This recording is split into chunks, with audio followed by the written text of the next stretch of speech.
Estimados estudiantes, reciban un cordial saludo de la Universidad Técnica del Norte. Mi nombre es Adriana Hurtado y el día de hoy vamos a abordar el tema de Historia del siglo XX. Como indicaciones generales, por favor recuerden silenciar sus micrófonos y cualquier duda e inquietud lo vamos a realizar por el foro, ¿verdad? Nuestra agenda del día de hoy va a ser la Revolución Liberal, la Plutocracia, la Revolución Juliana y el Velasquismo.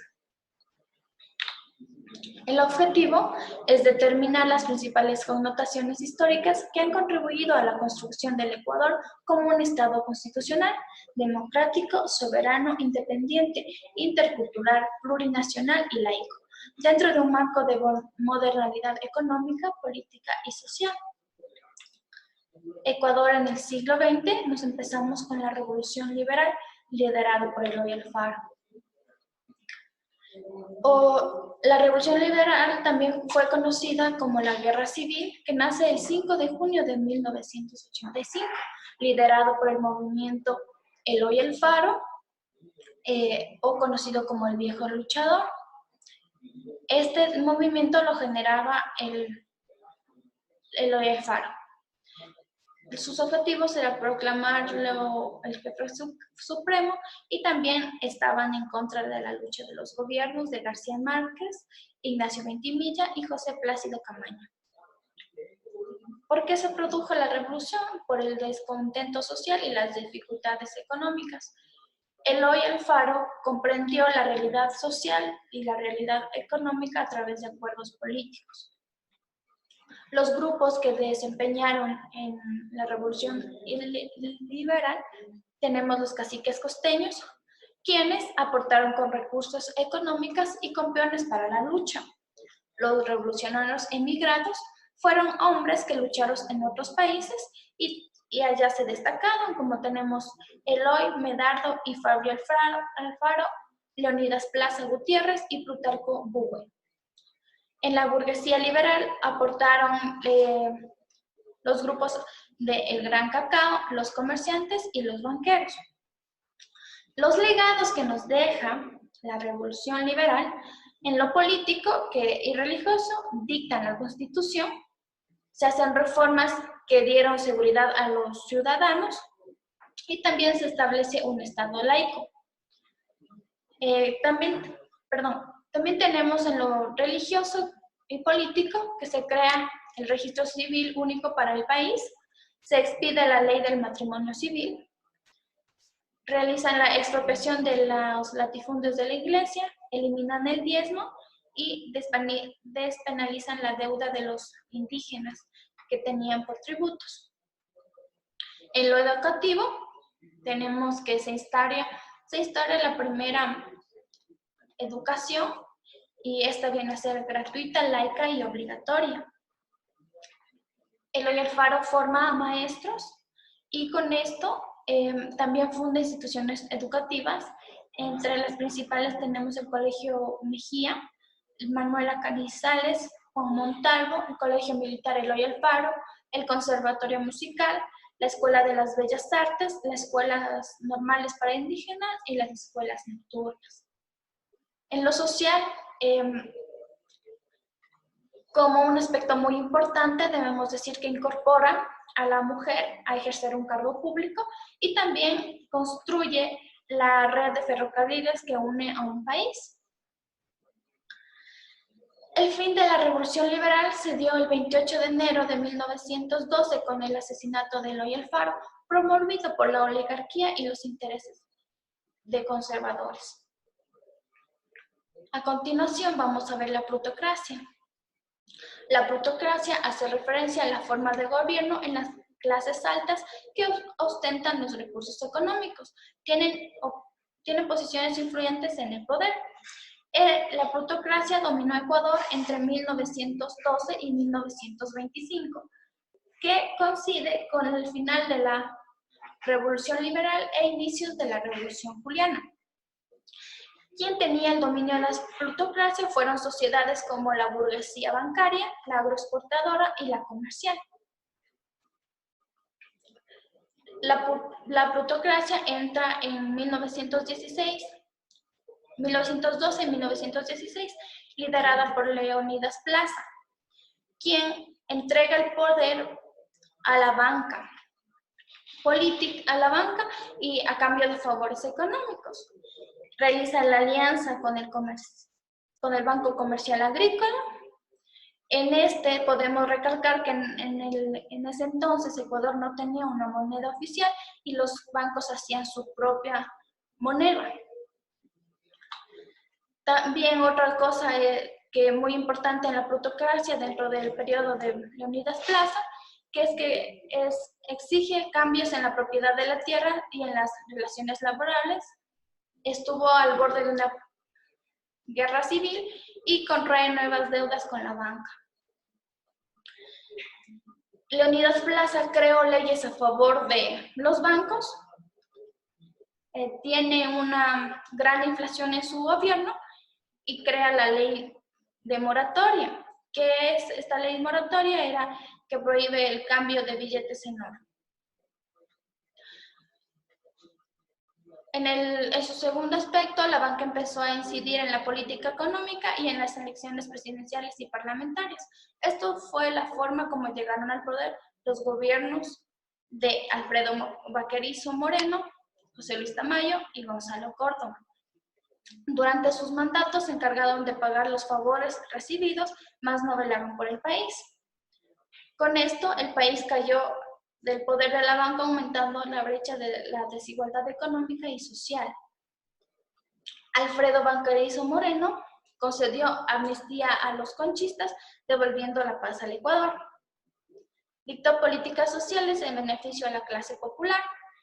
Él crea la jornada laboral de 8 horas diarias, abolió la prisión por deuda, impulsó la vialidad, el telégrafo y el alumbrado público y cuidó de la educación pública y popular. Promulgó la ley de vigencia moratoria y respetó la libertad de prensa. José Luis Tamayo, este es otro resultante de la plutocracia, es guayaquileño y su ascenso al poder coincidió con la crisis mundial del capitalismo. Repercutió sobre la cotización y la colocación del cacao y su producto fue fundamental para la economía del país.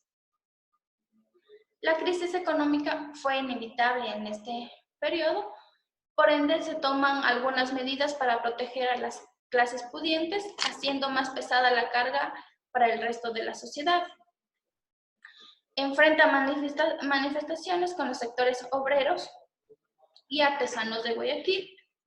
El gobierno envió policías y militares para que repriman la manifestación y el masacre terminó con la muerte de otros militares. La crisis en todos los estratos sociales, por ende aquí en José Luis Tamayo se vio la crisis del país. Y el fin de la plutocracia concluye cuando el poder oligárquico liberal permanecía en el poder presidencial hasta el 9 de julio, en la que la fecha de la Revolución Juliana saca el poder. Y la Revolución Juliana empezó con Gonzalo Córdoba el 9 de julio por el estado del golpe militar. Algunas de las condiciones sobre las que materializa esta revolución son la crisis económica, es el producto del endeudamiento con la banca, lleva al pueblo ecuatoriano a endeudarse y apoyan el derrocamiento del presidente. Esto se dio por el abuso continuo de la emisión e impresión de billetes sin respaldo, la devaluación de la moneda y los levantamientos indígenas. Los trabajadores manifestaban por los derechos laborales y son acribillados y asesinados. Otro aspecto muy importante de la Revolución Juliana es que los bancos se habían convertido en prestamistas del Estado y otorgaban créditos amenazando el cierre de las instituciones. Otro aspecto muy importante es que los bancos imprimían dinero sin tener el soporte del oro y por ende se genera la inflación.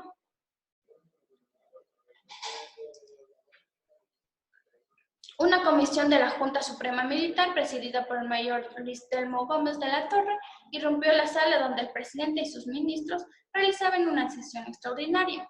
Les notificaron que la Junta Suprema se había resuelto asumir el gobierno de la nación. El objetivo de esta junta tenían como reorganizar la economía, crear el Banco Central para concentrar ahí la emisión de la moneda y crear un nuevo presupuesto y aduanas. En la primera junta, liderada por Luis Napoleón Dillon, se fiscalizó bancos, introdujo el impuesto a la renta y sobre las utilidades, se creó el Ministerio del Bienestar Social y Trabajo, también se creó la Caja de Pensiones, conocidas ahora que le tenemos del IES, creó leyes laborales y adoptó medidas sociales. Estos fueron los aspectos principales de la primera junta. Luego de una segunda junta que duró 3 meses, el 1 de abril de 1926, los julianos nombran presidente a Isidro Ayora, quien logra concretar el programa de las reformas. Los resultados que obtuvo esta revolución fue que se instaló una nueva junta de gobierno. La segunda junta de gobierno dio fin a una etapa en la que el pueblo sufrió las consecuencias del deterioro del valor de la moneda e inician los primeros movimientos que llevan a la modernización del Estado ecuatoriano. Se pone fin al modelo plutocrático, se da la protección a la industria nacional.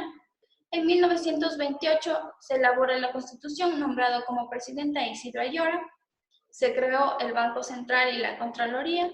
Se infló la burocracia. El velasquismo tenemos como el último punto. José María Velasco Ibarra fue un quiteño que fue un presidente que duró en el país alrededor de 13 años y tuvo, no consecutivos de 13 años, ¿no? Tuvo la oportunidad de ser presidente 5 veces en el país. Impulsó ambiciosas obras públicas y reformas educativas y también mantuvo una política del exterior de independencia. En su primera presidencia, que lo ejerció de 1934 a 1935, realizó un fuerte control a los empleados públicos, invirtió en infraestructura, su plan de gobierno contemplaba las garantías a las libertades públicas, impulsó la agricultura con canales de riego y caminos vecinales.